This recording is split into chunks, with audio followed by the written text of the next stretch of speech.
मोहम्मद जुनैद इकबाल।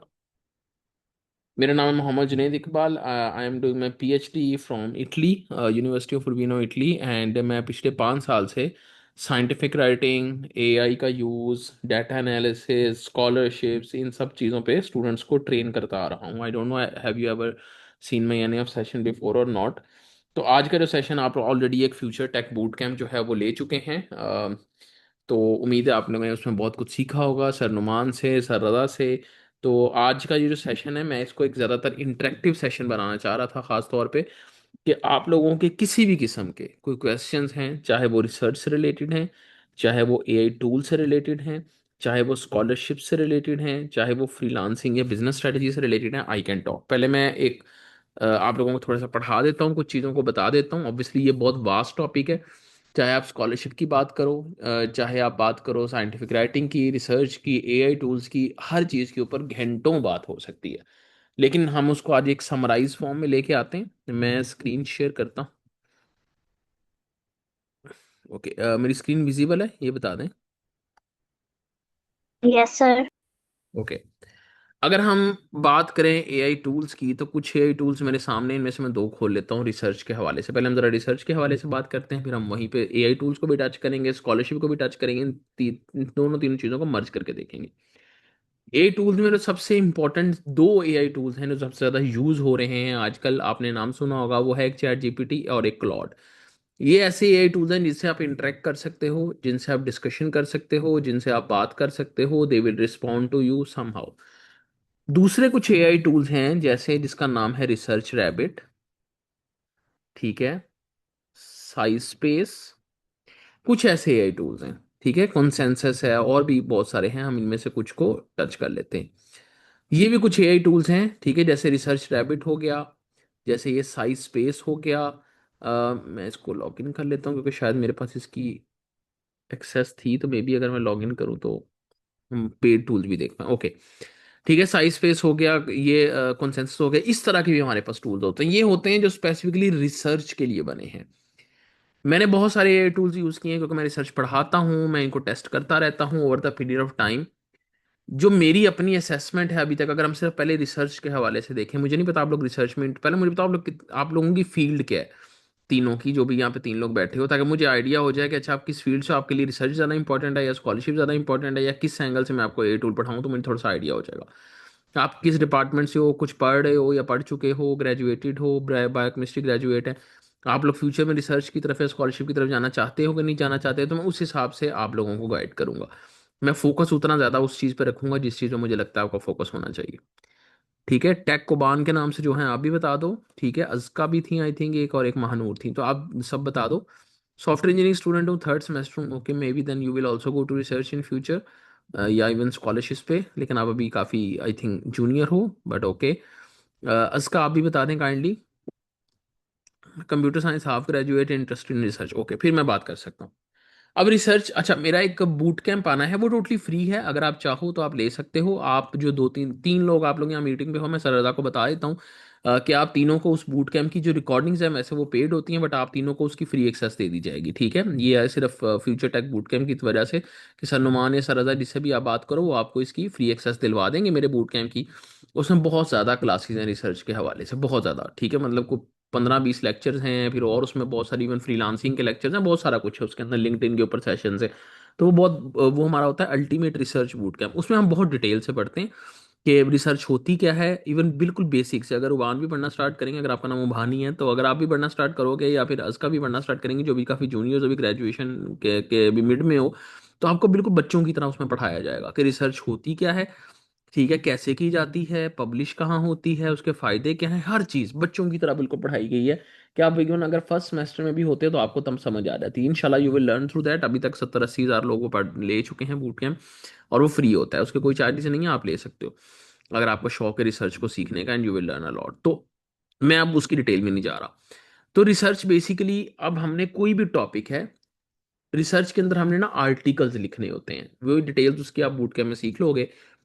उसका फायदा क्या होता है कि अगर हमें कहीं फ्यूचर में जॉब चाहिए, हमें उसकी बेस पे मिलती है। जितने ज्यादा आर्टिकल, तो समझ रहा था हमारा एक्सपीरियंस ज्यादा है। ये ऐसे ही है कि जैसे किसी डॉक्टर ने ऑपरेशन कितने किए हैं, किसी इंजीनियर ने कितनी ज़्यादा एप्स बनाई हैं, सॉफ्टवेयर इंजीनियर ने, तो उसका पोर्टफोलियो कितना स्ट्रांग है, किसी मैकेनिकल इंजीनियर ने कितनी ज़्यादा डिवाइसेस क्रिएट की हैं, किसी न्यूट्रिशनिस्ट ने कितने ज़्यादा लोगों को न्यूट्रिशन की बेस पे ट्रीट किया है। ये इसी तरह से जो रिसर्चर होता है ना, चाहे किसी भी फील्ड का रिसर्चर हो, उसकी कामयाबी उसकी पब्लिकेशन से देखी जाती है। कितनी पब्लिकेशंस हैं, किस क्वालिटी की पब्लिकेशंस हैं, ये सारी चीज़ों से देखी जाती हैं। उसके लिए हम एआई टूल्स का यूज़ भी करते हैं, लेकिन एआई टूल्स का यूज़ कहाँ करना चाहिए और कितना करना चाहिए। जब भी हम रिसर्च करते हैं, जो मेरा अपना एक्सपीरियंस है कि जो इस तरह की एप्स होती हैं, जैसा कि ये रिसर्च रैबिट हो गई, कॉन्सेंसस हो गई, और भी इस तरह की एप्स हो गई, ठीक है, ये आई थिंक कॉन्सेंसस खुल गई है मुझसे, ये रिसर्च रैबिट हो गई, कॉन्सेंसस हो गई, कुछ भी हो गई। मेरा अपना एक्सपीरियंस, पर्सनल एक्सपीरियंस इनको लेके ये है कि ये एप्स इतनी ज़्यादा क्रेडिबल नहीं नहीं होती। जो बेस्ट अगर आप यूज करना चाहते हो एआई टूल्स का, तो ले दे के आप, क्योंकि इन सब के बैक एंड पे चैट जीपीटी या क्लॉड ही काम कर रहा होता है। तो अगर आपको कोई बेस्ट जो इनमें से वेबसाइट जो मुझे अभी तक लगी है, वो है साई स्पेस। ठीक है, अगर कोई थर्ड वेबसाइट ऐसी है इनके अलावा जो कुछ हद तक क्रेडिबल है, ये भी 100% क्रेडिबल नहीं है, कुछ हद तक क्रेडिबल है, तो इसके अंदर आप क्या कर सकते हो, इसके अंदर डाटा को सर्च करवा सकते हो, जैसे डीप रिसर्च लिखा है। इससे एक वर्ड डॉक्यूमेंट आप बनवा सकते हो, इससे ये एक डेटाबेस है जहाँ पे बहुत सारे आर्टिकल्स प्रेजेंट होते हैं, इसको सर्च करवा सकते हो।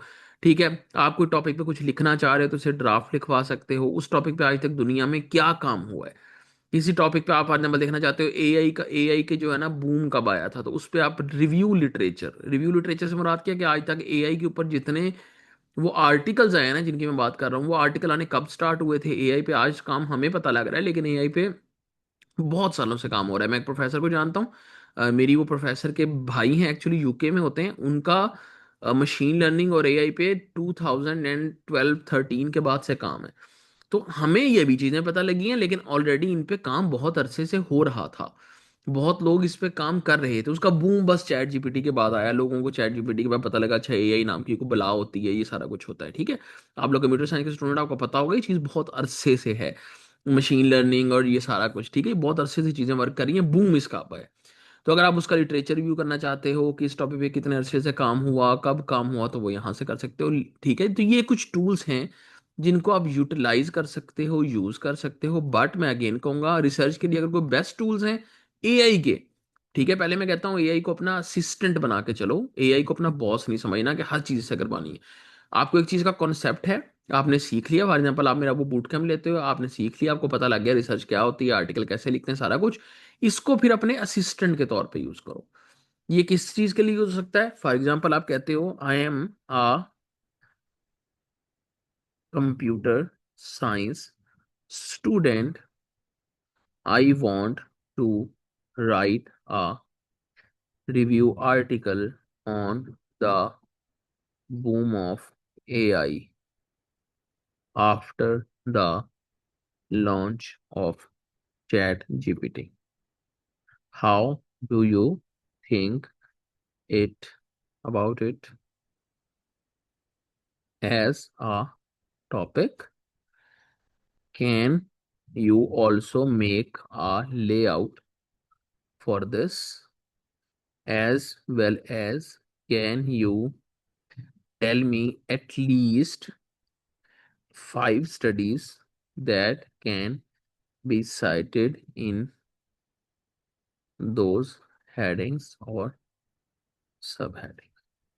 अब मैंने इसको कहा कि मैं एक आर्टिकल लिखना चाहता हूँ, रिव्यू आर्टिकल बेसिकली क्या होता है कि जिसमें आपने खुद कोई प्रैक्टिकली जाके काम नहीं करना, जो अभी तक काम हुआ है ना उसको समराइज करके आपने बताना है कि दुनिया में ये लोगों ने आर्टिकल लिखे हुए हैं, दूसरों के आर्टिकल पढ़ के समराइज करना। जैसे आप दूसरों के पास बिरयानी खाते हो जाके और रिव्यू देते हो कि फलां की बिरयानी अच्छी है, फलां की बुरी है, शायद आपने खुद कभी जिंदगी में बिरयानी नहीं बनाई हो, लेकिन आप रिव्यू दे रहे हो कि किसकी बिरयानी आपको टेस्ट वाइज अच्छी लगी, किसकी बुरी लगी। इस तरह आपने चाहे खुद अभी रिसर्च आर्टिकल नहीं लिखा, आप अभी अभी ग्रेजुएशन भी नहीं हुई, अभी आप मिड ऑफ ग्रेजुएशन हो या ग्रेजुएट करके हटे हो, अभी आप प्रोफेसर नहीं हो बहुत बड़े, आपके पास रिसोर्सेज नहीं है कि आप रिसर्च कर सको खुद, बट आप एक रिव्यू लिखते हो, वो भी एक आर्टिकल होता है, उससे आपको एक तो फील्ड की नॉलेज में इजाफा हो जाता है, दूसरा ये पब्लिश भी होता है ऑनलाइन, तो इससे आपको एक सीवी में बूस्ट मिलता है। अब उसने मुझे बताया कि ये टॉपिक जो है ना ये बहुत ब्रॉड है, अब मैंने उसको एक आइडिया दिया, ठीक है, चैट जीपीटी को, अब देखो वो मुझे बता रहा है कि आज के टाइम पे टॉपिक बहुत ब्रॉड है और बहुत डिस्क्रिप्टिव है, एक अच्छा रिव्यू आर्टिकल के लिए टॉपिक अच्छा नहीं है। प्रॉब्लम्स क्या है कि इस पे ये जो है ना लॉन्च पब्लिकली हुआ था 2022 के अंदर, ठीक है, GPT-3 से बूम जो है वो अब इतना को साइंटिफिकली वैलिड नहीं है। अब बेस्ट टाइटल, अब मुझे कह रहा है कि अगर आपने बात करनी है, this is the best title, कि फ्रॉम चैटबॉट टू कोडिंग को पायलट, के चैटबॉट के तौर पे स्टार्ट हुआ था बट अब ये कोडिंग के तौर पे आपका असिस्टेंट बन चुका है। The post chat GPT generative AI boom in software engineering and computer science education. ठीक है। तो उस तरह ये मुझे अब बता रहा है कि ये भी टाइटल हो सकता है, ये भी टाइटल हो सकता है। और उस पूरे पेपर के अंदर जो रिव्यू लिखना है उसका मकसद ये होगा, उसकी सेंट्रल आर्ग्यूमेंट, मतलब उसका मेन मकसद ये होगा कि चैट जीपीटी जो है उसने सिर्फ जनरेटिव एआई कंटेंट के अंदर बूम नहीं लेके आया, बल्कि उसने अपने मॉडल्स को भी चेंज किया है। ठीक है, उसने बहुत सारी प्रॉब्लम सॉल्व की हैं, software integration, AI assisted programming, educational use, even investment के अंदर हर तरह से वो आपको हेल्प आउट कर रहा है। अब उसने मुझे लेआउट दिया। लेआउट क्या होता है कि मैंने अब ये रिव्यू लिखना है तो मेरे पास एक नक्शा तो हो ना, जैसे आप खाना बनाते हो तो एक रेसिपी होती है। अब मेरे पास एक नक्शा हो कि मैं पहले क्या सी हेडिंग लिखूंगा, उस हेडिंग के अंदर क्या लिखूंगा, आगे क्या लिखूंगा, उसमें क्या लिखूंगा। तो इसने पहले क्या, आप इंट्रोडक्शन लिखोगे जिसमें बताओगे चैट जीपीटी था क्या, उसके बारे में, लॉन्च कब हुआ, फिर उसके बारे में बताओगे कि चैट जीपीटी के बाद एआई का बूम जो है वो बेसिकली कैसे आया, और जिन स्टडीज को आप साइट करोगे, साइट से मुराद आपने खुद तो कुछ नहीं लिखना, आपको बताना पड़ेगा कि ये चीज़ आपने कहाँ पढ़ी है। कि आपको बताना पड़ता है कि ये चीज़ आपने फलां जगह पढ़ी थी, इस वजह से आपने अगर ये पढ़ा है कि rapid consumer and work place adoption के बहुत सारे लोग इसको यूज़ कर रहे हैं, तो ये लाइन आप खुद से नहीं लिखोगे, आपको किसी को रेफरेंस देना पड़ेगा कि फलां बंदे ने ये कहा था, ये जो उसने कुछ लिंक्स दे दिए, ये भी रेफरेंस दे दिया, ये भी रेफरेंस दे दिया, ये भी रेफरेंस, इसने एक पेपर दे दिया कि इस पेपर में ये बातें की गई हैं। ठीक है। फिर ये अगली हेडिंग है, ठीक है, ये अगली हेडिंग, उसमें उसने बताया ये बातें करोगे, तो इसने पूरा मुझे एक लेआउट बना के दे दिया। तो इस चीज में चैट जीपीटी वाकई ही अच्छा है। अगर आपके पास खास तौर पे पेड वर्जन है कि वो आपको एक अच्छा लेआउट दे देता है। ठीक है, अब आगे आपकी फिर है कि आप इसे डिस्कशन करो कि मेरे लेआउट में कोई रिपीटिटिवनेस ना हो। मतलब जो हेडिंग 1 में डिस्कस हो रहा है, मैं नहीं चाहता हेडिंग 5 में दोबारा वही चीज़ डिस्कस हो रही हो। मैं चाहता हूँ मेरे आर्टिकल में ये वाला एंगल भी डिस्कस किया जाए, फलां बात भी की जाए। फॉर एग्जाम्पल मैं कहता हूँ कि क्लाउड और को पायलट से भी इसका कंपैरिजन होना चाहिए अंदर, कि बाकी मॉडल्स की निस्बत कितना अच्छा है। ठीक है, तो इस तरह की चीजें मैं खुद से ऐड करूंगा। कोडिंग, अगर आप सिर्फ इसको कोडिंग बेस्ड रखना चाहते हो तो आप कहोगे मैं सिर्फ कोडिंग बेस्ड देखना चाहता हूँ, तो आप इसे डिस्कशंस करोगे, आप इसे बहस करोगे, डिस्कशन करोगे, जितना डिस्कशन करते रहोगे उतना आपको अच्छी आउटपुट देगा। और सिमिलरली अगर आप को पायलट में भी जाओ, को पायलट का मसला ये है कि सॉरी, क्लॉड में, क्लॉड की ना बहुत जल्दी लिमिट खत्म हो जाती है पेड वर्जन की, तो I would not recommend you unless आपको पेड प्रोजेक्ट कर रहे हो। तो ये क्लॉड कभी भी पेड लेने का फायदा नहीं है, वरना बहुत जल्दी लिमिट इसकी खत्म हो जाएगी। मतलब ये आप 4-5 मैसेज करोगे, वो कहेगा जी मेरी बात हो गई है। ठीक है, ये वाला मसला आता है इसके साथ। चलो मैं ये सेम प्रॉम्प्ट इसको भी देता हूँ, ठीक है। तो इस तरह आप एआई टूल्स का इनको यूज कर सकते हो काम करने के लिए। फिर अब सेकेंडली, अब आप ऑब्वियसली अब रिसर्च करोगे, रिव्यू करोगे, आपकी ग्रेजुएशन जैसे हो गई है महानूर की, उसके अलावा अज़का की, उरवान वगैरह अगर हैं तो आप लोग हो, तो आप लोग आगे आप चाहते हो कि हमारी ग्रेजुएशन हो तो हम पाकिस्तान से बाहर भी जाएं, हम पाकिस्तान से बाहर भी जाएं, हम पाकिस्तान से बाहर जाके जो है वो स्कॉलरशिप हासिल करें। जैसे मैं स्कॉलरशिप पे बैठा हूँ, मुझे पाकिस्तानी 3.5 लाख रुपया मिल रहा होता है। अगर मैं बचाना चाहूँ तो मैं 50,000 से 1 लाख रुपया पर मंथ इजीली बचा सकता हूँ, जिसमें फैमिली को भी सपोर्ट कर सकता हूँ, खुद भी ऐशी कर सकता हूँ, घूमने फिरने जा सकता हूँ, कुछ भी। मैं 6 महीने अपने थर्ड ईयर में चाइना में लगा के आया। मुझे यूनिवर्सिटी फंड कर रही थी। मैं अभी आजकल मलेशिया के अंदर बैठा हूँ, ठीक है, अगर आप देखो मेरे रात के 9-20 हुए हैं, आपके 6 कुछ होंगे। तो मैं आज मलेशिया के अंदर बैठा हुआ हूँ, ठीक है, तो मुझे मेरी यूनिवर्सिटी जो है वही मुझे सपोर्ट कर रही है, मुझे फंड कर रही है। तो अगर आप चाहते हो इस तरह से स्कॉलरशिप्स लेना चाहते हो कि नहीं चाहते बताओ, आप स्कॉलरशिप पे पढ़ो, आपको दूसरे लोग पैसे दें, आपको घर वाले के खर्चे नहीं करवाने, आप दूसरे कंट्रीज घूमो। मैं इटली घूमा हुआ, मतलब यूरोप में हूँ, मैं टर्की जा चुका हूँ, मैं जो है चाइना घूम के आया हूँ 6 महीने। मैं अभी मलेशिया हूँ आजकल कुआलालंपुर के अंदर, ठीक है। ये वो जगह है जैसे मैं बचपन में जो छोटा था तो इंडियन के ड्रामाओं में देखा करते थे, कुआलालंपुर गए हुए लोग, यूरोप गए हुए लोग। तो अब ये एक रियलिटी है। मतलब दिस इज नॉट समथिंग कि हम, मैं जैसे अपने बाप दादा का सोचूं तो हमारे लिए तो ये बहुत बड़ी बात होती थी कि एक छोटे से शहर से निकल के कोई लाहौर आ गया, कोई इस्लामाबाद आ गया। बट टुडेज रियलिटी कि आप दूसरे कंट्रीज में जा सकते हो, और ये मैं ही नहीं, मेरे बहुत सारे स्टूडेंट्स, मेरे फेलोज, हम सब, ठीक है, हम सब में से एक मेजोरिटी ऐसी, मेरे तमाम फ्रेंड्स जो हैं वो स्कॉलरशिप पे बैठे हुए हैं, जो मेरे तब फ्रेंड थे जब हम में से किसी की स्कॉलरशिप नहीं लगी थी। ठीक है, एक मोटिवेशन मिली, एक की लगी, दूसरे की लगी, दूसरे की लगी, तीसरे की लगी, क्योंकि एक मोटिवेशन मिल गई कि हमने जाना ही जाना है। ठीक है, एक की लग गई, अब मैंने भी जाना है। ठीक है, तो इस तरह आप दूसरों के लिए और अपनी फैमिली के लिए मोटिवेशन बन सकते हो। ठीक है, तो एक सिर्फ ना सिर्फ आपकी स्कॉलर, हम चार दोस्त थे, मैं, तैयब, मोहसिन और नूरुल्लाह। हम चार दोस्त थे, पहले मेरी स्कॉलरशिप लगी, मेरे बाद मोहसिन की लगी, मोहसिन के बाद नूरुल्लाह की, नूरुल्लाह के बाद तैयब की। आज चारों हम डिफरेंट डिफरेंट कंट्रीज में हैं। मैं और मोहसिन इटली में होते हैं, नूरुल्लाह पुर्तगाल में होता है, तैयब चाइना में होता है। ठीक है, अब हम डिफरेंट कंट्रीज में हैं। तो इसका कहने का मतलब, अब मैं आपको मिसाल देता हूँ, मैं अभी मलेशिया के अंदर मौजूद हूँ, मैं नीचे गया आज, ठीक है, कोई काम था, तो वहां मुझे एक पाकिस्तानी मिल गए। और बस उनसे बातों बातों में पता लगा पाकिस्तानी है, तो उनसे गपशप हो रही थी, तो he was a lieutenant colonel. वो पाकिस्तान में लेफ्टिनेंट कर्नल हैं, वो यहाँ पे किसी काम से आए हुए थे, और हमारी बहुत अच्छी गपशप और मुलाकात होगी। अब देखो, आपका एक रैंडम विजिट है। अगर मैं यही उनसे पाकिस्तान में मिल रहा होता तो शायद हमारी कभी सलाम दुआ भी ना होती, हम मिलते भी ना, लेकिन एक आउट ऑफ द कंट्री मिले, एक अच्छी दोस्ती होगी, सलाम, अब मेरा एक लिंक बन गया एक लेफ्टिनेंट कर्नल के साथ। कल को मुझे कोई मसला आएगा, मैं एक मैसेज घुमाऊंगा कि लेफ्टिनेंट कर्नल मेरी हेल्प के लिए वहां पे इंशाल्लाह मौजूद होंगे। ठीक है, मैं चाइना के अंदर गया, ये मैं आपको स्कॉलरशिप्स के फायदे बता रहा हूँ, अदर देन पैसा। कि हम बड़ा बस पैसे को बूम करते हैं कि पैसा होगा यार स्कॉलरशिप मिलेगी, उसके अलावा लिंक चेक करो कितने बनते हैं हम। मैं चाइना के अंदर गया, वहाँ शंघाई के पास एक सिटी है, वहाँ पे मैं जुमा पढ़ रहा था, जुमा पढ़ते हुए एक लड़का आया मेरे पास, वो मेरा कहीं से स्टूडेंट निकल आया, क्योंकि मैं 5 साल से पढ़ा रहा हूँ, मैंने बताया 70-80 हज़ार लोगों को पढ़ा दिया है। हर शहर में मेरे कोई ना कोई स्टूडेंट होते हैं, जिस शहर में मैं मलेशिया में, यहाँ मेरे स्टूडेंट्स हैं जानने वाले हैं। तो मेरे पूरी दुनिया में अलहमदिल्ला स्टूडेंट्स बैठे हुए हैं। तो मैं जब वो गया वहाँ चाइना में, तो उसने रैंडमली मुझे जुमे की नमाज पढ़ते देखा, वो मेरे पास आ गया, मेरे पास खड़ा हो गया ना, मुझे देख ही जा रहा है कि उसने आवाज़ से पहचाना मुझे। ठीक है, क्योंकि मैं ज़्यादातर सेशन में, जैसे आज भी मेरा कैमरा ऑन नहीं है, तो मैं सेशन में कम ही कैमरा ऑन करता हूँ। तो उसने मुझे पहचान लिया, उसने कहा सर आप सर जुनेद है, मैं कहा हाँ। अब वो बंदे से मेरी अच्छी सलाम दो हुई, हम अच्छा हमने टाइम स्पेंड किया, 5-6 दफ़ा मिले भी चाइना के पीरियड के दौरान। सेम सिटी में होते थे लेकिन थोड़ा दूर रहते थे। तो जिस दिन मैं आने लगा, उसने बताया कि सर आपको कोई मसला हो ना, मेरे जो ताया अब्बू जान है ना, वो ताया अब्बू जो है ना, वो ISI के अंदर होते हैं। ठीक है, कोई मसला हो सर मुझे बताइएगा। ठीक है, तो कोई इशू हो मुझे बताइएगा, अगर आपको कोई तंग करे, क्योंकि हम लोग ऐसी फील्ड के अंदर हैं जहाँ पे लोग नेगेटिवली आके तंग करते हैं। ठीक है, परेशान करते हैं, तंग करते हैं, हैरेसमेंट करते हैं आके कि आप ये बंद करो, वो करो, लड़ाई झगड़े करते हैं आके। ठीक है, इस तरह की फील्ड में बहुत होता है, खासतौर पर जब आप थोड़े से लोगों में रिकॉग्नाइज होने लग जाओ। तो उसने कहा सर आपको कल को कोई तंग करे ना, नेगेटिवली तंग करे, तो हमारे लिंक्स वगैरह हैं, अगर आपको कोई नेगेटिव तंग करता है आपने जरूर बताना है, कि हम उस चीज़ को ना मेक श्योर करेंगे कि ऐसा ना हो।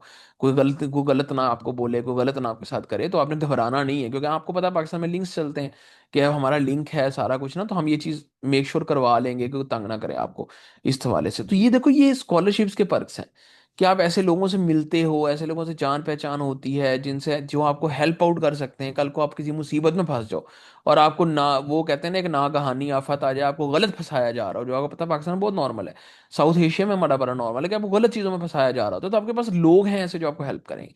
और ये किस वजह ऐसे हैं कि अगर मेरी स्कॉलरशिप ना लगती, मैं बाहर ना जाता, मेरा कभी उससे लिंक ना बनता, मुझे वो कभी बात ना बताता, कभी ना होता। तो अदर देन पैसा, आपके लिंक्स बनते हैं, आपके हर कंट्री के अंदर लिंक्स बनते हैं, आप मुख्तलिफ कंट्री घूम सकते हो।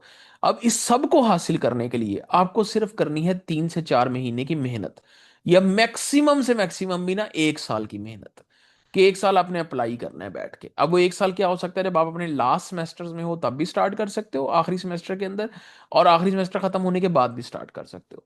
मैंने अपनी ग्रेजुएशन 2022 में की थी, 2023 तक मैंने काम किया। अब उसके लिए आप कैसे यूज कर सकते हो सोशल मीडिया को या चैट जीपीटी को। फॉर एग्जाम्पल, मैं यहाँ पे आता हूँ, मैं कहता हूँ आई एम अ, या मैं कहूंगा ना आई एम, तो मेरे सारा, क्योंकि मैंने इस पर अपनी डिटेल सेव की हुई है तो घूम जाएगा। माई फ्रेंड इज अब हम यहाँ महनूर की बात कर लेते हैं, for example graduate and she has just started applying for scholarships.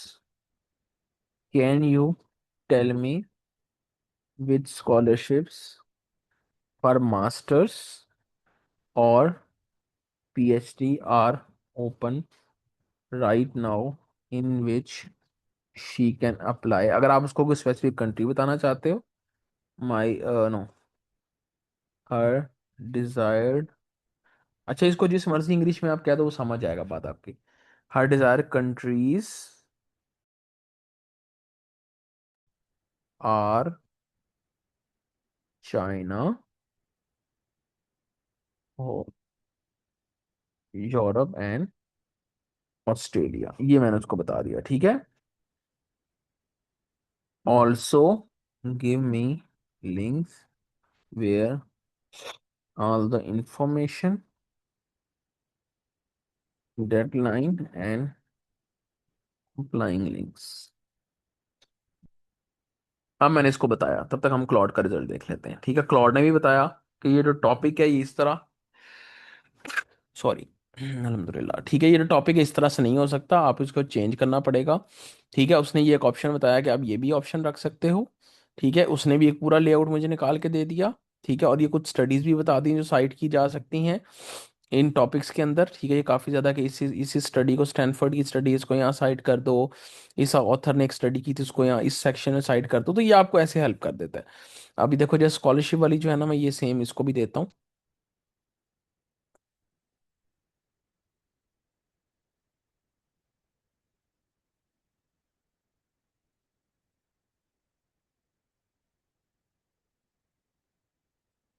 यहाँ तक समझ आ रही है कुछ कि नहीं आ रही?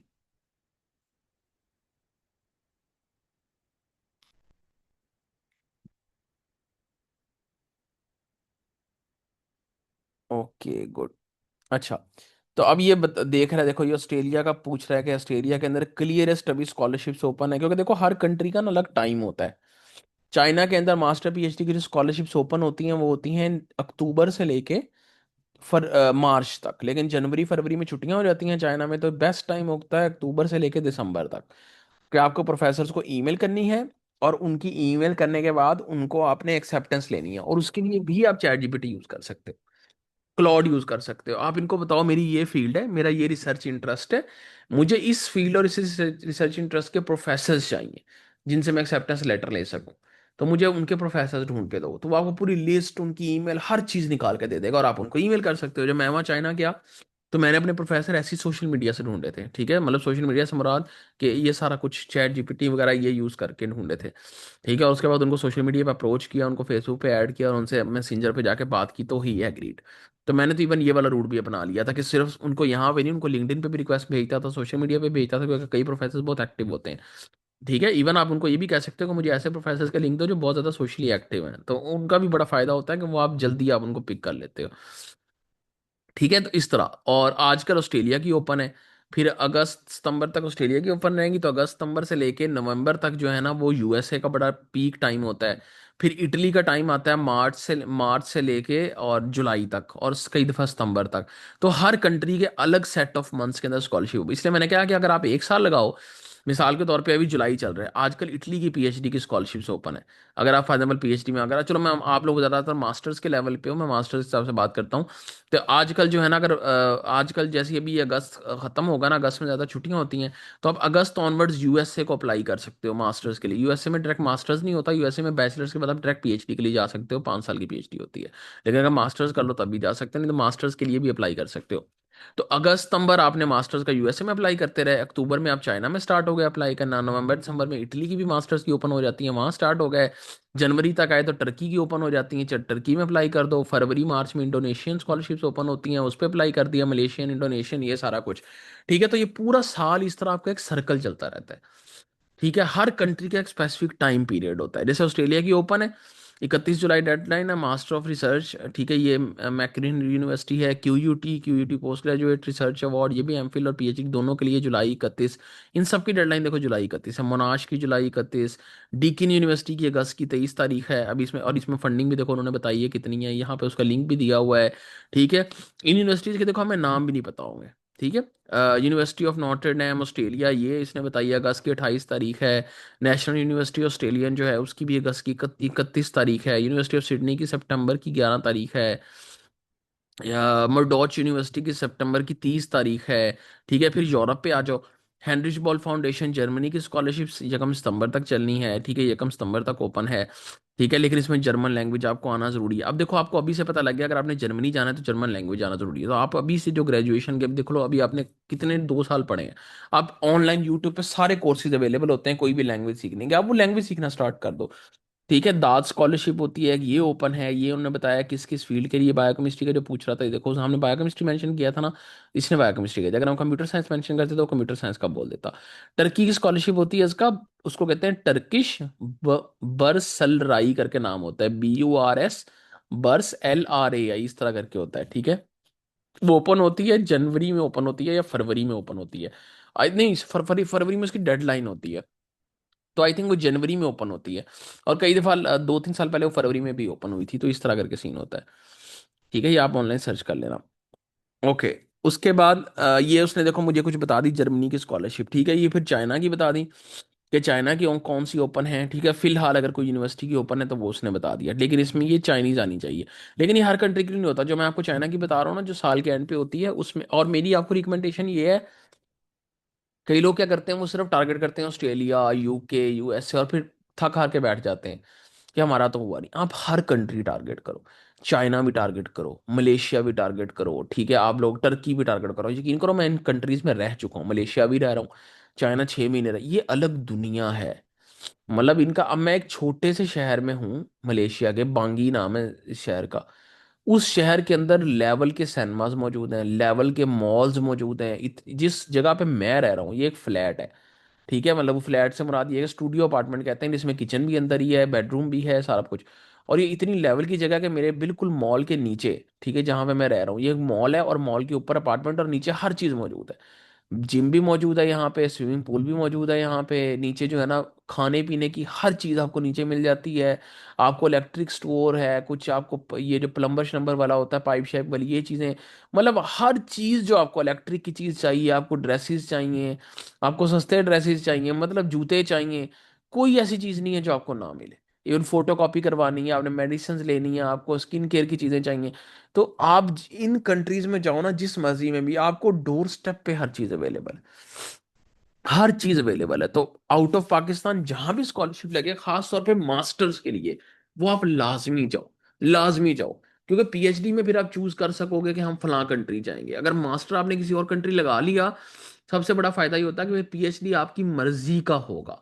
आप अपनी मर्जी से जा सकते हो कि हाँ यार पीएचडी में हम फलां जगह चले जाएंगे, फलां जगह चले जाएंगे, फलां जगह चले जाएंगे, ठीक है। लेकिन मास्टर्स आप अगर अपनी मर्जी का, आप अपनी मर्जी पे बैठोगे ना कि मास्टर भी अपने मर्जी से करना है, तो अच्छी चीज नहीं है।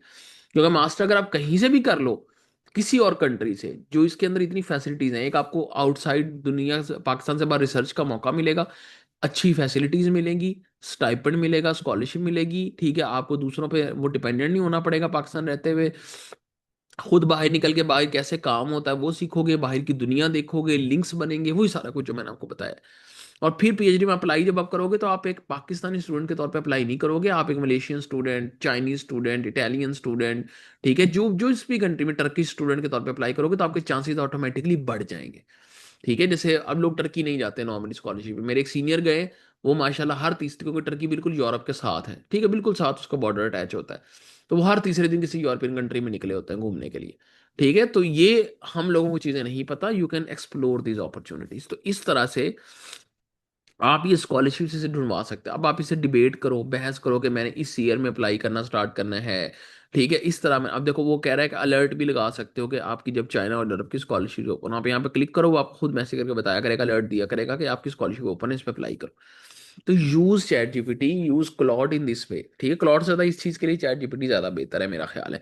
फिर आप इवन सोशल मीडिया यूज कर सकते हो। अगर आप लिंक्डइन पे जाओ, मुझे नहीं पता मेरा लॉगिन है कि नहीं, ओके लॉगिन, अगर आप लिंक्डइन पे जाओ और यहाँ सर्च बार पे जा रहे हो, ठीक है, और सर्च बार पे अगर आप यहाँ पे हैश लगाओ, हैश टैग लगाओ स्कॉलरशिप का, और हैश टैग लगाओ यहाँ पे मास्टर्स का, ठीक है, मास्टर्स की स्कॉलरशिप, और इसको सर्च करो, तो ये देखो पोस्ट आ गई जो मास्टर्स की स्कॉलरशिप से ओपन है, ये 4 दिन पहले की पोस्ट है। ठीक है, अगर आपको पास्ट वीक, पास्ट एक हफ्ते में जो जो पोस्ट हुई है, ठीक है, ये 6 दिन पहले स्कॉलरशिप ओपन हुई हुई है, ये 4 दिन पहले की पोस्ट हुई है, ये 3 दिन पहले किसी ने को पोस्ट की है, ये भी 2 दिन पहले किसी ने, ये टर्किश, ये देख लो, fully funded study abroad in Turkish, ये आ गई, 20 फरवरी इसकी डेडलाइन है। या आप में से अभी कोई अजका पूछ रही थी, ठीक है, ये निकल के आ गई, इसकी डिटेल्स यहाँ पे मौजूद है। ठीक है, अच्छा, अब जरूरी नहीं हर वेबसाइट, कई लोगों ने ना अपनी वेबसाइट्स बनाई होती हैं, तो आपने एक्चुअल इसकी वेबसाइट पे जाके डिटेल लेनी है, यूट्यूब पे वीडियो सर्च करो, बहुत सारे लोगों ने हर स्कॉलरशिप पे वीडियोस बनाई हुई हैं यूट्यूब पे सेशंस देखो, पाकिस्तानी इंडियन सब ने बनाई हुई है, उनसे सीखो। ठीक है, और ये देखो ग्लोबल पीएचडी स्कॉलरशिप कंपैरिजन, कितनी स्कॉलरशिप मिलती है, किस, अभी देखो आपने सिर्फ कीवर्ड लगाया है, एक कीवर्ड लगाया है, और आपको कितनी स्कॉलरशिप्स यहाँ पे, ऑस्ट्रेलिया की स्कॉलरशिप्स आ गई, ठीक है, इस तरह तो सोशल मीडिया को आप, और ये सेम इस तरह से हैशटैग आप फेसबुक पे भी सर्च कर सकते हो, सेम इंस्टाग्राम पे भी सर्च कर सकते हो। ठीक है, यहाँ तक क्लियर है? अच्छा, अब मैं ओपन कर रहा हूँ, अब आप लोगों के जो क्वेश्चंस हैं ना, अब आप मुझसे पूछो, मैं उस क्वेश्चन के हिसाब से आपको आंसर करूंगा। ये देखो, इसने भी वो डीकन यूनिवर्सिटी सिडनी या ऑस्ट्रेलिया की दे दी। ठीक है, ये इसने कुछ कुछ चाइना की उसने क्या क्लोज हो गई है वो बता दी। अच्छा, मास्टर की एक सबसे फेमस यूरोप की स्कॉलरशिप है इरास्मस मंडस। सबसे ज्यादा पाकिस्तानी इस स्कॉलरशिप को हासिल करते हैं, तो इसको भी आप ट्राई कर सकते हो, इरास्मस की स्कॉलरशिप। ओके, अब आप वन बाय वन क्वेश्चन करना स्टार्ट कर सकते हो। स्कॉलरशिप के लिए कौन सी डॉक्यूमेंट्स रिक्वायर होती हैं इंटरमीडिएट बैचलर डिग्री के अलावा, अलॉन्ग विद अदर एकेडमिक? मैं आपको बता देता हूँ। लेट सपोज आपने बैचलर किया हुआ है, तो आपकी जो मैट्रिक और एफएससी की जो सनद होती है, डिग्री होती है, एक होती है मार्कशीट, वो नहीं, जो डिग्री होती है, सनद जिसे हम कहते हैं, ठीक है, सनद है, डिग्री है, जो भी उसे कहो, सर्टिफिकेट कह लो, उसको आपने, आपका जो रेलेवेंट बोर्ड होता है, कुछ बोर्ड्स ने ये चीज एग्जेम्प्ट कर दी है, मतलब छोड़ दी है अब, लेकिन कुछ बोर्ड्स अभी भी करते हैं, ये आपको अपने बोर्ड से ही कंफर्मेशन मिलेगी कि आपके बोर्ड में क्या होता है। पहले आपको अपने बोर्ड के दफ्तर से इसकी अटेस्टेशन करवानी पड़ती है। ठीक है, मतलब जिस बोर्ड में, फॉर एग्जांपल आप बहावलपुर बोर्ड में थे, या फेडरल बोर्ड में थे, आप जो है ना सरगोदा बोर्ड में हो, लाहौर बोर्ड में हो, सखर बोर्ड में हो, जिस भी बोर्ड में आप थे, जिससे आपका मैट्रिक और एफएससी थी, ठीक है, या इंटरमीडिएट जिसे हम कह लेते हैं। ठीक है, आपका इंटरमीडिएट था या सेकेंडरी स्कूल हायर एजुकेशन, जो आपकी मैट्रिक जिसे कहते हैं, तो उससे आपकी अटेस्टेशन होती है आपके पहले बोर्ड से। कुछ बोर्ड ने इसको छोड़ दिया, अब वो नहीं करते, अब वो डायरेक्टली जब आप अगले प्रोसेस पे जाओगे तो वहाँ खुद हो जाता है, लेकिन कुछ बोर्ड्स अभी भी करते हैं, जनवरी तक अभी कुछ बोर्ड्स कर रहे हैं। तो आप उस बोर्ड में जाओगे, अपनी टेस्टेशन कराओगे। वो क्या टेस्टेशन क्या होती है, एक दिन का काम होता है, वो उस पर स्टैंप लगा के दे देते हैं कि हम वेरीफाई कर रहे हैं कि ये ठीक है। ठीक है, उसकी कुछ फीस होती है 1200 1300, ठीक है, एक डॉक्यूमेंट की, तो वो आपको दो डॉक्यूमेंट तो 2500 लग जाएगा। ठीक है, वो भर दिया आपने। फिर आप जाते हो पंजाब। अगर मैं पंजाब की बात करूं, मुझे पंजाब का पता है, मुझे सिंध का आइडिया नहीं है, आप ये ऑनलाइन सर्च कर लेना।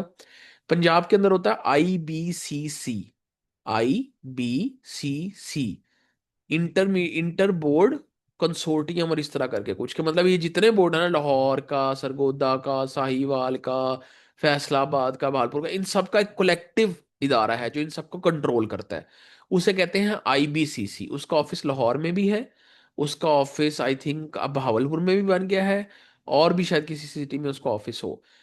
इसके अंदर जाते हो, फिर आप वो वाली डॉक्यूमेंट लेके जो बोर्ड ने अटेस्ट की होती है, और ये फिर आपकी फाइनल अटेस्टेशन करते हैं मैट्रिक और एफएससी की डिग्री जो होती है।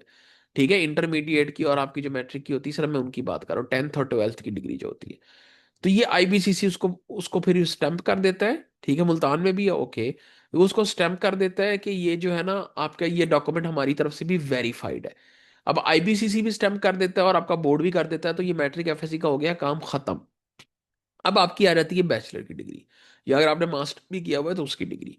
अब बैचलर की डिग्री या मास्टर की डिग्री प्लस इनके ट्रांसक्रिप्ट्स, डिग्री होती है जो एंड पे सनद मिलती है, ट्रांसक्रिप्ट होता है जो पूरी डिटेल मार्कशीट होती है कि हर सेमेस्टर में आपका CGPA कितना था।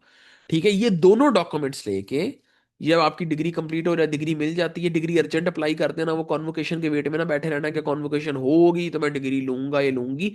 अर्जेंट अप्लाई हो जाती है डिग्री, कुछ हजार वो लेते हैं, 4-5 हजार वो आपको अर्जेंट में डिग्री दे देंगे। मैं आप सबको एक वो टिप बता रहा हूँ, वरना कॉन्वोकेशन के बाद जब डिग्री मिलती है बहुत लेट हो जाती है तब तक। ठीक है, तो do not wait for that time. तो डिग्री लेके अपनी, ठीक है, टाइम से अर्जेंट इशू करवा के, ठीक है, टाइम से अपनी डिग्री लेके। जी जी, मैं आपसे क्वेश्चन, अच्छा मुल्तान का क्वेश्चन करिए, आप ऑनलाइन सर्च कर लो, आपको पता लग जाएगा उसका। तो भावलपुर में तो बनना है, मुझे जितना पता है मुल्तान में भी शायद हो। तो ओके, आपने वो क्या करना है, आपने वो डिग्री और ट्रांसक्रिप्ट लेना है। ट्रांसक्रिप्ट मार्कशीट को कहते हैं, मतलब मार्कशीट को ना दुनिया के अंदर ट्रांसक्रिप्ट का वर्ड बोला जाता है। ठीक है, कि उसमें आपके हर मार्क्स जो है ना, उसकी ट्रांसक्रिप्शन मौजूद है, मतलब ठीक है, ये होता है। तो अब वो आपने डिग्री लेके और ट्रांसक्रिप्ट लेके वो जाना होता है सबसे पहले अपनी यूनिवर्सिटी के कई दफा ना कुछ डिग्रीज के ऊपर कंट्रोलर एग्जामिनेशन के साइन हुए होते हैं। जिन डिग्रीज पे ऑलरेडी आपके कंट्रोल एग्जामिनेशन के साइन हुए हुए हैं, उस पे आपको यूनिवर्सिटी के पास नहीं जाना पड़ता अपनी। लेकिन अगर किसी के कंट्रोलर एग्जामिनेशन के साइन नहीं है डिग्री पे, जैसा कि कॉमसेट्स में साइन ऑलरेडी हुए होते हैं, लेकिन जो इस्लामिया यूनिवर्सिटी ऑफ भावलपुर है उसमें साइन नहीं हुए होते थे, तो हमें फिर इस्लामी यूनिवर्सिटी ऑफ भावलपुर के उसके पास जाना पड़ा कंट्रोलर एग्जामिनेशन के पास, पहले उस पर साइन करवाने के लिए। तो ये अब हर यूनिवर्सिटी से आपको कंफर्म करना होता है कि हमें आपके पास साइन करवाने आना है, कि ये हम डायरेक्ट एचईसी के पास चले जाए। एचईसी, अब आपको पता है पूरे पाकिस्तान के अंदर यूनिवर्सिटीज का जितना काम होता है वो एचईसी देख रहा होता है। तो आपकी डिग्री और आपकी जो है ना ट्रांसक्रिप्ट, उसके लिए आप ऑनलाइन अपॉइंटमेंट बुक करोगे एचईसी के साथ। एचसी आपको अपॉइंटमेंट देगी, और आप जिस दिन की अपॉइंटमेंट मिली उस दिन जाके, लाहौर में भी है आई थिंक, भावलपुर मुल्तान में भी है आई थिंक, उधर इस्लामाबाद में भी है, कराची में भी है एचसी का इदारा, मतलब उनका ऑफिस जो है वो आपको अपॉइंटमेंट देंगे। उस दिन आप जाओगे और अपनी डिग्रीज पे स्टैंप्स लगवा लोगे, वो स्टैंप लगा के देते हैं। ये जो दोनों प्रोसेस है ना, एचईसी वाला भी और आईबीसीसी वाला भी, ये ऑनलाइन भी हो जाता है। मतलब आप घर बैठो, आप उनको टीसीएस करवा दोगे डॉक्यूमेंट्स, और टीसीएस करवाओगे, लेकिन उसमें सिर्फ फर्क ये है कि उसमें 15 दिन से 1 महीने का टाइम लग जाता है। तो ऑब्वियसली जब आपको सारा कुछ मिल जाए, अभी आप अप्लाई कर रहे हो, तो आप ऑनलाइन करवा दो उनको, आप ऑनलाइन उनको टीसीएस करवाओगे। ठीक है, वो टीसीएस उनको रिसीव होगा, वो उस पर स्टैंप्स लगाएंगे और आपको वापस भेज देंगे। वो कहीं जाने की जरूरत नहीं पड़ेगी, कहीं नहीं जाना पड़ेगा आपको, बस आपको टीसीएस करवाने, आप टीसीएस भेजोगे, टीसीएस वापस आ जाएंगे। लेकिन अगर आप किसी ऐसे शहर में रहते हो जहां आप खुद जाके करवा सकते हो, तो मेरी रिकमेंडेशन है खुद ही जाके करवाओ। क्योंकि कई दफा ऐसा होता है कि टीसीएस में आते जाते डॉक्यूमेंट भी खराब हो जाते हैं, कई दफा ऐसा होता है लेट ज्यादा हो जाती है, 1 डेढ़ महीना लग जाता है, तो आप टेंशन में ही रहते हो कि पता नहीं डॉक्यूमेंट आएंगे कि नहीं। तो इस स्ट्रेस से आप बचे रहते हो, ठीक है। तो ये एक चीज है। जैसे अगर वो मुल्तान में रहता है, वो भालपुर जाके फिजिकली करवा ले। अगर कोई लाहौर के पास फैसलाबाद में है, तो वो फैसलाबाद या लाहौर में जाकर फिजिकली करवा दे। कोई इस्लामाबाद रहता है तो इस्लामाबाद जाके फिजिकली करवा ले, तो इट्स बेटर, ठीक है। अदरवाइज ऑब्वियसली आप ऑनलाइन भी करवा सकते हो, मतलब ऑनलाइन से मुराद थ्रू पार्सल भी करवा सकते हो। अब जब ये सारे डॉक्यूमेंट्स हो जाते हैं, तो ये आपकी मैट्रिक एफएससी की डिग्रीज हो गई, आपके बैचलर मास्टर के ट्रांसक्रिप्ट और डिग्रीज हो गई, ठीक है। आपका पासपोर्ट बना होना चाहिए, ठीक है, पासपोर्ट बनवा लेना जब आप लोगों ने स्कॉलरशिप अप्लाई करना स्टार्ट करना है। पासपोर्ट बनने में 1 डेढ़ हफ्ता 2 हफ्ते लग जाते हैं, मैक्सिमम महीना लग जाएगा, मतलब आपको आते आते, तो वो आपके पास बन जाएगा। खास तौर पर लड़कियों ने जब पासपोर्ट बनाना है, गर्ल्स ने, ठीक है, तो आपके मेक श्योर करना है कि आपके कान नजर आ रहे हो। अगर आपके कान नजर नहीं आ रहे ना, तो वो लड़कियों का आपको पता है हिजाब करिया होता है, कई दफा वो कान नहीं नजर आते, तो उस पर इशू बन जाता है, बहुत सारे कंट्रीज नहीं एक्सेप्ट करते। ठीक है, मेरी अपनी वाइफ जो है वो शरई पर्दा करती हैं, तो उनकी दफा भी हमने 2 दफा पासपोर्ट बनवाया, इसी चक्कर में कि एक दफा उनके कान नजर नहीं आ रहे थे प्रॉपर। तो आपके कान जो है ना वो नजर आने चाहिए, मतलब इस तरह से आपने कह लो कि जब पिक्चर बनवानी है, तो अपने खुद भी मेक श्योर करना है कि आपकी पिक्चर में आपके कान बेशक हल्का सा नजर आ रहा है, नजर आना चाहिए, छुपे नहीं होने चाहिए कान। ठीक है, तो ये एक आपने मेक श्योर करना है। तो उसकी एक ये भी टेक्निक होती है, खास तौर पे जो मैंने अभी हमने पर्सनल एक्सपीरियंस में की, कि आप अपने जो बाल है ना वो पीछे टाई कर लो टाइटली, तो फिर वो आपका जरा स्किन भी टाइट हो जाती है, तो फिर कान विजिबल हो जाते हैं। अदरवाइज वो मसला, वो बाल खुले छोड़ना और वो सब वो नहीं करना। और बॉयज के लिए भी खास तौर पे यही बात है कि अगर किसी का चबी फेस है या कुछ भी है, तो आपने मेक श्योर करना है कि थोड़ा सा ना इस पोज में बैठना है, मतलब बहुत ज्यादा ढीले होकर नहीं बैठना। और होता है ना, हमारी याद होती है बहुत ढीले होकर बैठे होते हैं, मतलब फुली आपकी बॉडी नॉर्मल पोजीशन में, जैसे आप सिटिंग में बैठे होते हैं ना, प्रॉपर सिट हुए एक चेयर के अंदर, इस तरह बैठना है। आपका पोस्चर सही होना चाहिए, बॉयज गर्ल्स दोनों के लिए। पासपोर्ट होना चाहिए आपके पास, ये बाकी डॉक्यूमेंट्स हों। और अगर तो आप अनमेरिड हैं, तो नादरा से एक डॉक्यूमेंट इशू होता है, उसे कहते हैं FRC, फैमिली रजिस्ट्रेशन सर्टिफिकेट। ठीक है, उसमें आपके वालिद, आपकी वालदा, आपके बहन भाई और आपका डाटा होता है, एक सिंगल पेज की डॉक्यूमेंट होती है कि आपकी ये फैमिली है। और अगर आप मैरिड हैं, तो उसके लिए होता है MRC, जो कि आप में से कोई नहीं होगा अभी।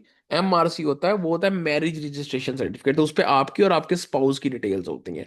तो वो आपने अगर आप अनमेरिड है तो FRC, अगर मैरिड है तो MRC। वो एक दिन लगता है, किसी भी नादर ऑफिस में जाओ, वो उस दिन आपको निकाल के पकड़ा देंगे, ठीक है। अपना आईडी कार्ड लेके जाना होता है, कई दफा वो कहते हैं अपने साथ अपने फादर मदर या अपने किसी सिबलिंग को ले आए, अगर वो कहें तो ले जाओ, ठीक है। अदरवाइज अगर आप भी जाओ या ऑनलाइन उसका अप्लाई कर दो, तो ऑनलाइन भी आप उसको डाउनलोड कर सकते हो। पाक ID नाम की ऐप होती है, उसके थ्रू, नादरा की ऐप है, तो ऑनलाइन भी अप्लाई कर सकते हो, PDF में डाउनलोड हो जाएगा।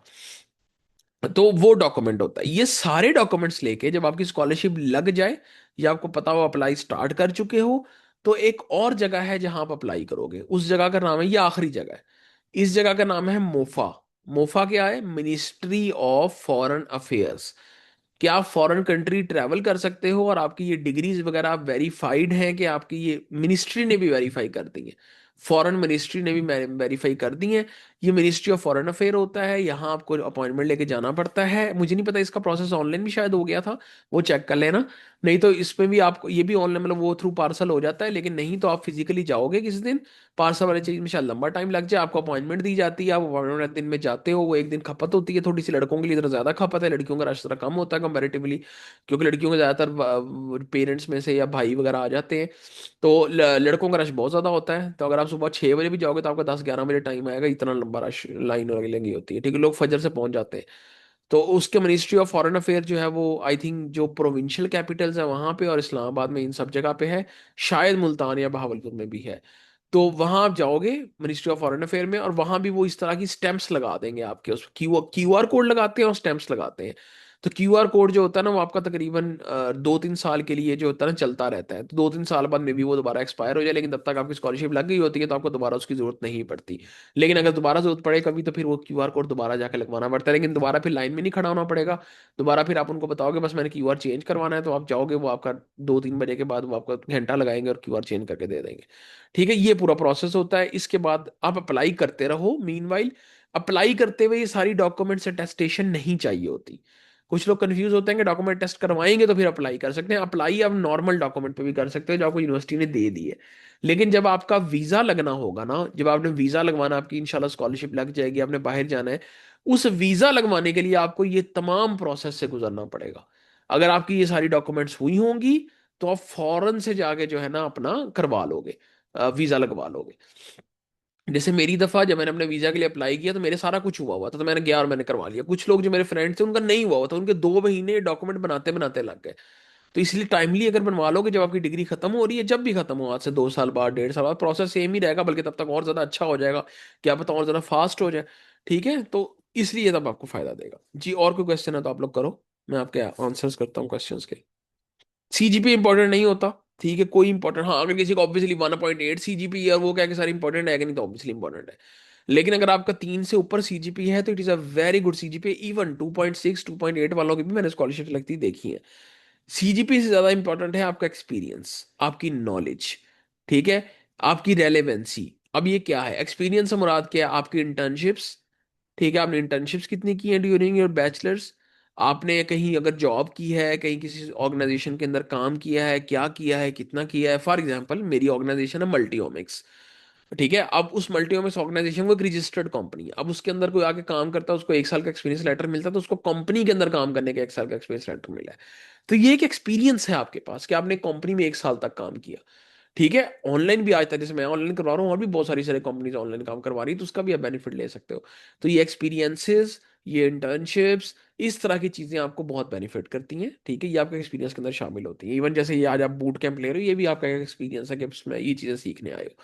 ठीक है, तो ये चीजें हो गई, ये मैटर करती हैं। अब एक हायर सीजीपीए वाला बंदा है जिसकी सीजीपीए 4 में से है 3.98, लेकिन उसके पास कोई इंटर्नशिप नहीं, कोई एक्सपीरियंस नहीं, उससे आप क्वेश्चन करो, उसको नॉलेज ही नहीं है फील्ड का, वो बस थीटा है, रटे लगा लगा के कॉपी पेस्ट कर करके उसने जो है ना नंबर ले लिए, सीजीपी ले लिए, लेकिन उसका दिमाग नहीं चल रहा इन चीजों में, वो टीम बिल्डिंग नहीं जानता, वो लीडर के तौर पे टीम लीड करना नहीं जानता। और एक बंदा उसकी 3.3 सीजीपी है, लेकिन वो टीम को संभाल सकता है, वो डील कर सकता है, लोगों की कम्युनिकेशन स्किल अच्छी है, वो डिफरेंट सोसाइटीज में काम कर चुका है। तो मैं उस बंदे को प्रेफर करूंगा, मैं खुद भी, कि जिसकी 3.3 सीजीपी है, क्योंकि मुझे ऐसा बंदा चाहिए जो टीम भी रन करे, ये नहीं कि बस आप अपने आप में बैठा रहे, क्योंकि कहीं भी जाओगे टीम वर्क काम आता है कहीं भी जाके। ठीक है, तो सीजीपी इंपॉर्टेंट है, लेकिन बहुत ज्यादा इंपॉर्टेंट नहीं है। आइल्स मैंडेटरी है कि नहीं, कुछ कंट्रीज के लिए मैंडेटरी है, कुछ के लिए मैंडेटरी नहीं है। कभी कभी हर कंट्री में भी कुछ यूनिवर्सिटीज के लिए मैंडेटरी है, कुछ के लिए मैंडेटरी नहीं है। अगर आप अफोर्ड कर सकते हो तो आइल्स लाजमी दो, लेकिन तब दो जब आप अप्लाई करना स्टार्ट कर रहे हो। ठीक है, मतलब आपको पता है, अब फॉर एग्जाम्पल यहाँ पे अजका है, उन्होंने 2 साल बाद अप्लाई स्टार्ट करना है, तो अभी आइल्स देने का फायदा नहीं, क्योंकि आइल्स 2 साल में एक्सपायर हो जाता है। तो आइल्स जो है वो एक लैंग्वेज की सर्टिफिकेशन कोर टेस्ट होता है, वो आप तब दो, ठीक है, जब आप लोग एग्जैक्टली अप्लाई करने वाले हो स्टार्ट, अगर आप अफोर्ड कर सकते हो, क्योंकि आइल्स का 70-80 थाउजेंड उसका खर्चा है। ठीक है, अगर आप उस शहर में नहीं रहते तो 5-10 हज़ार आपका आने जाने में लग जाएगा, लाहौर आने जाने में, बहालपुर आने जाने में, मुल्तान आने जाने में, कहीं भी। तो इसलिए अगर आप खर्चा कर सकते हो तो जरूर देना चाहिए, एक अच्छी इन्वेस्टमेंट आइल्स देना। अगर नहीं कर सकते तो हर यूनिवर्सिटी से एक लैंग्वेज प्रोफिशिएंसी सर्टिफिकेट मिलता है। ठीक है, एक लेटर होता है लैंग्वेज प्रोफिशिएंसी लेटर, कि इस बच्चे ने इस यूनिवर्सिटी में पढ़ा है और इस यूनिवर्सिटी की जो लैंग्वेज है वो इंग्लिश है। तो आप उस लेटर को यूज कर सकते हो, ठीक है, आइल्स की रिप्लेसमेंट में। कुछ यूनिवर्सिटी एक्सेप्ट कर लेती हैं उसको, कुछ नहीं करती, लेकिन ऑब्वियसली अगर आप अफोर्ड नहीं कर सकते तो ये आपके पास ऑप्शन है, ठीक है। हाँ, इरास्मस में आइल्स लाजमी है। इरास्मस के लिए आपके पास आइल्स होना चाहिए। आप ऑस्ट्रेलिया में अप्लाई कर रहे हो, आइल्स होना चाहिए। यूएसए अप्लाई कर रहे हो, आइल्स होना चाहिए।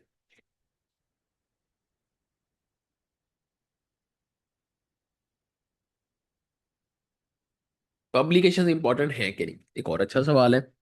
पब्लिकेशंस इंपॉर्टेंट ऐसे हैं कि अगर आपके पास होंगी तो आपके कुछ नंबर्स एक्स्ट्रा लगेंगे जब भी आपकी क्वालिफिकेशन, मतलब देखो जब भी कोई आपको स्कॉलरशिप देता है ना, तो वो दो हिस्सों में डिवाइड होती है। एक होता है क्वालिफिकेशन के मार्क्स की बेस पे। क्वालिफिकेशन मार्क्स में आपकी सीजीपीए भी आ जाती है, आपकी इंटर्नशिप आ जाती है, आपके एक्सपीरियंस से आ जाते हैं, आपने जो सीवी पे मेंशन किया होता है वो सारा कुछ आ जाता है, आपकी पब्लिकेशंस आ जाती हैं, आपने कहीं जॉब की है इस तरह का कोई एक्सपीरियंस है वो आ जाता है, हर चीज जो आपकी सीवी से रिलेटेड होती है, ठीक है, जो आपने अभी तक किया होता है, ठीक है, वो 40 to 50% वो होता है। बाकी 50 to 60% आपका इंटरव्यू होता है। ठीक है, इतना बड़ा गैप है कि आपका इंटरव्यू 50 से 60% मैटर करता है।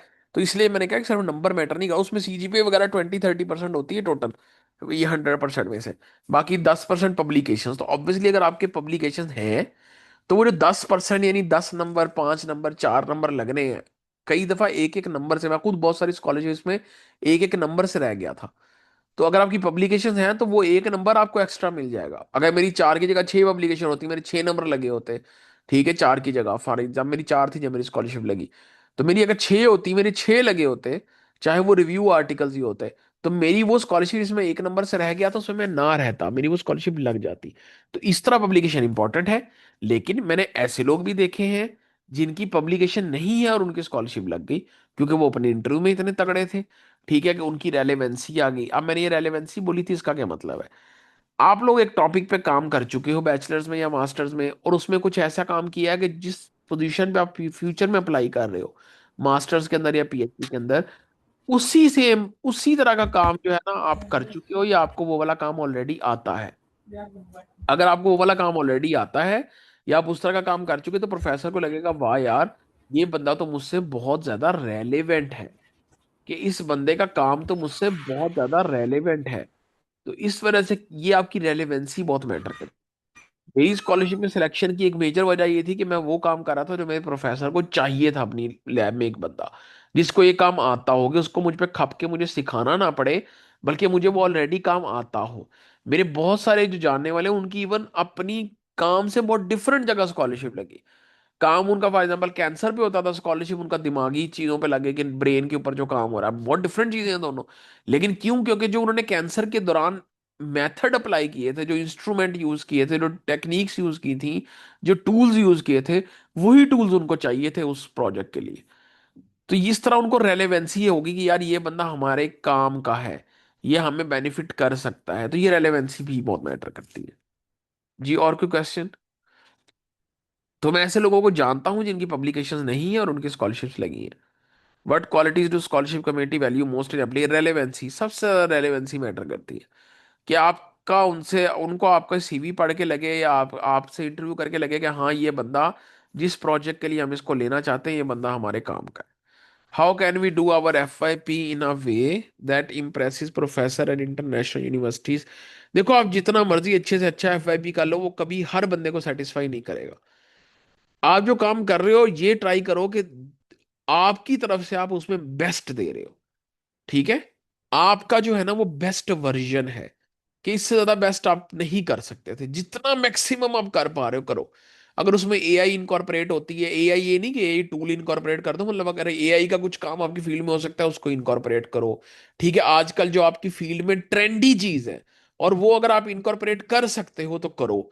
जितनी ज्यादा स्किल्स सीख सकते हो वो सीखो। फाइनली प्रोजेक्ट में आप डाल सकते हो कि फलां भी मेथड आपने अप्लाई किया, फलां टूल्स भी यूज किए हैं, फलां टेक्निक्स भी यूज की, तो डालो, ताकि कल को जब आप किसी को थीसिस भेजो तो उसको पता हो कि इस बंदे को ये सारा काम करना आता है। सीवी पे लिख दोगे, लेकिन आपके थीसिस में शो नहीं हो रहा, आपका फाइनली प्रोजेक्ट में शो नहीं हो रहा। आपने फॉर एग्जाम्पल सीवी पे लिख दिया कि मैं मशीन लर्निंग करना जानता हूँ, ये जानती हूँ, लेकिन आपके थीसिस में कहीं है ही नहीं मशीन लर्निंग, कोई पब्लिकेशन ही नहीं है मशीन लर्निंग की, तो आप कैसे साबित करोगे आपको मशीन लर्निंग आती है? वो तो यही कहेगा कि बंदा ब्लफ कर रहा है, ये बच्चा ब्लफ कर रहा है। ठीक है, तो आपका सबूत होना चाहिए। तो उस सबूत के लिए जैसे हमारी एक मेंबर है, उन्होंने क्या किया, उन्होंने हल्की सी मशीन लर्निंग का एंगल डाल दिया अपने थीसिस में। हालांकि थीसिस में बहुत बड़ा एंगल ही था, एक छोटा सा एक बस एंगल डाल दिया, सिर्फ इसलिए कि कल को पूछेगा आती होगी कि हाँ मैंने थीसिस में की थी। ठीक है। और एफ सिर्फ ये है कि अगर रेलेवेंसी आपकी एफ से किसी प्रोफेसर की मैच कर रही है तो वो खुश होगा कि आपने उसी टॉपिक पे एफ किया, तो चांसेस इंप्रूव हो जाते हैं। ऐसा कौन सा वर्क है जो हमें भी स्टार्ट कर देना चाहिए एज जूनियर स्टूडेंट अगर हमने स्कॉलरशिप लेनी है, शायद जो अक्सर बच्चे गलतियां कर जाते हैं। सबसे इंपॉर्टेंट चीज है इसमें कॉन्सेप्ट्स।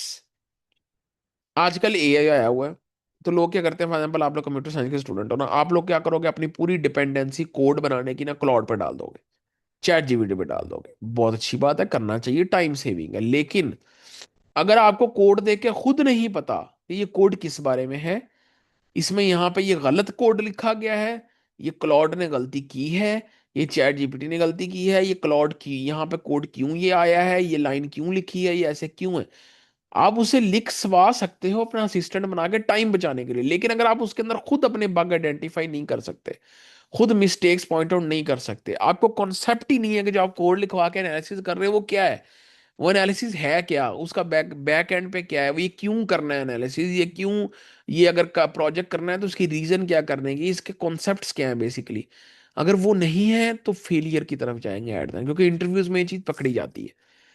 ठीक है, क्योंकि अगले अगले बंदे को, जिस बंदे ने आपका इंटरव्यू लेना उसको 20-30 साल हुए होते हैं उस फील्ड के अंदर, उन्होंने वो सारी चीजें करके देखी होती हैं, उनको पता होता है कि आप ब्लफ कर रहे हो, आप तुक्के मार रहे हो, कि वाकई आपको उस चीज का पता है। तो अपने कॉन्सेप्ट्स को बहुत तगड़ा करो। ठीक है, जो सबसे इंपॉर्टेंट जिस पे लोग नहीं काम करते आजकल, आज की अवाम बहुत डिस्ट्रैक्टेड है, आज की अवाम शॉर्टकट्स ढूंढती है। तो कामयाब वही होगा जिसके कॉन्सेप्ट्स तगड़े होंगे, जिसके कॉन्सेप्ट तगड़े होंगे और वो फिर एआई को भी यूज करना जानता होगा, उस बंदे को बीट नहीं कर सकेगा कोई भी। Could you share experience of what you learned from period abroad, what learning techniques and study habits do they use they can adopt to improve our own learning academic? बहुत लंबी डिबेट है ये, बहुत लंबी। ठीक है, बस मैं कुछ चीजें बता देता हूँ। पंक्चुअल होना चाहिए आपको। अगर 10 बजे है तो इसका मतलब है 10 बजे। 9 बजे पहुंचना है तो मतलब 9 बजे पहुंचना है। ये नहीं कि 9 बजे क्या कि आप 10:30 आ रहे हो, 10 बजे आ रहे हो।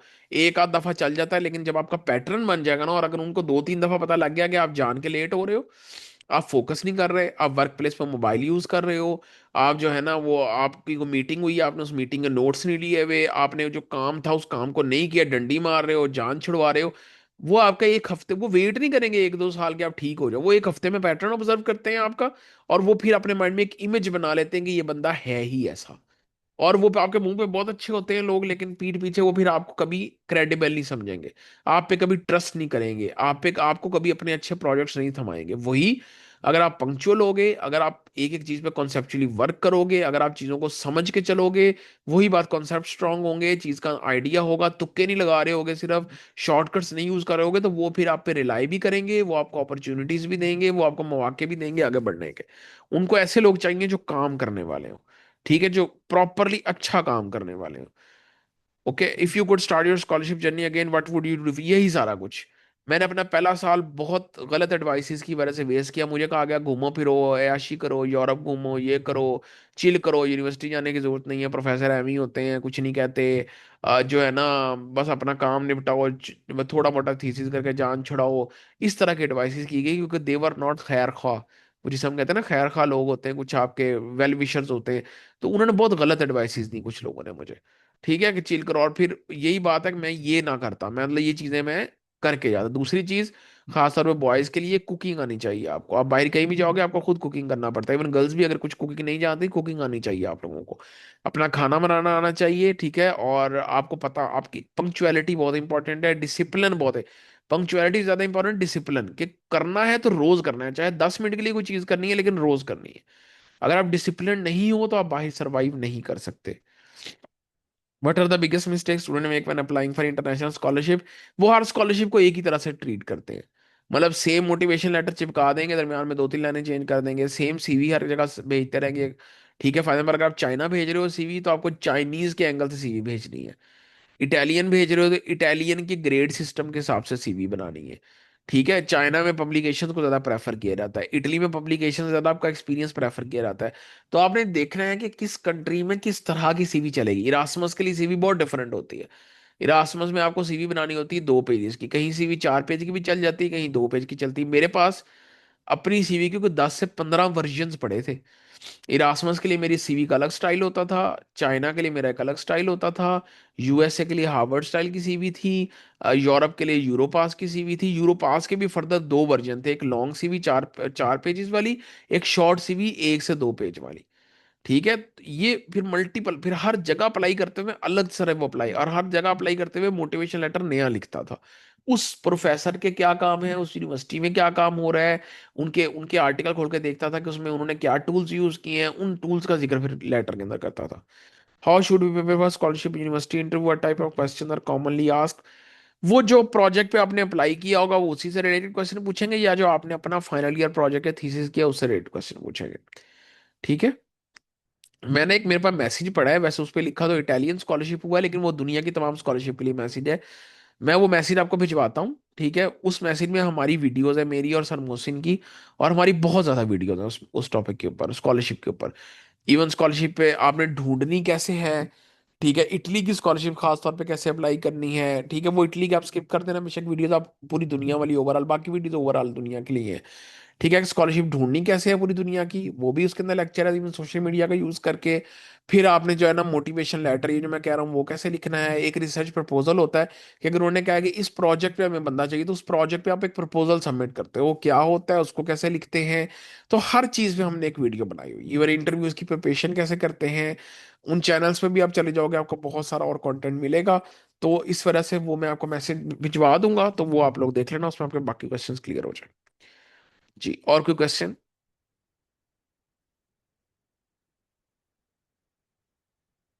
विच स्किल शुड आई डेवलप, आपकी फील्ड से रेलेवेंट जो स्किल्स आजकल चल रही हैं। For example if you are computer science graduate, तो आपको पाइथन आना चाहिए। ठीक है, आपको पाइथन तगड़ा आना चाहिए। आपको अगर आप कंप्यूटर साइंस में हो तो आपको मशीन लर्निंग आनी चाहिए, आपको डीप लर्निंग आनी चाहिए, 2 साल तक आप इन चीजों पर ग्रिप ले चुके हो, एआई मॉडल्स ट्रेन करना जानते हो। ठीक है। Thank you for taking time to answer, we really thank you so much. जी चलिए, आई थिंक सेशन एंड करते हैं। आपके क्वेश्चंस हो तो आप सर नुमान को या सर रजा को भेजते ना, तो वो मुझे तक पहुंचा देंगे, मैं आपको रिप्लाईज उनके पर्सनलाइज्ड कर दूंगा। बाकी इंशाल्लाह आप लोगों को बूट कैंप की अगर एक्सेस चाहिए, अल्टीमेट रिसर्च बूट कैंप की, उसमें स्कॉलरशिप के भी लेक्चर्स हैं मौजूद, तो वो आप सर नुमान से, सर रजा से कांटेक्ट कर लेना, आप लोगों को दे दिए जाएंगे जो यहाँ पे मीटिंग में मौजूद हैं। और इंशाल्लाह बाकी thank you so much for joining this meeting. और इंशाल्लाह अल्लाह ताला आप सबकी स्कॉलरशिप लगवाए, कामयाब हो आप लोग। कोई भी गाइडेंस चाहिए हो, कभी भी चाहिए हो, तो you can always contact me, मेरा नंबर आप सर रजा या सर नुमान से ले सकते हैं।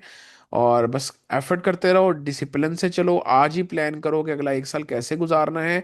और इंशाल्लाह अगर आप रोज थोड़ी थोड़ी मेहनत भी करोगे ना, तो वो एट द एंड बहुत ज्यादा हो जाएगी।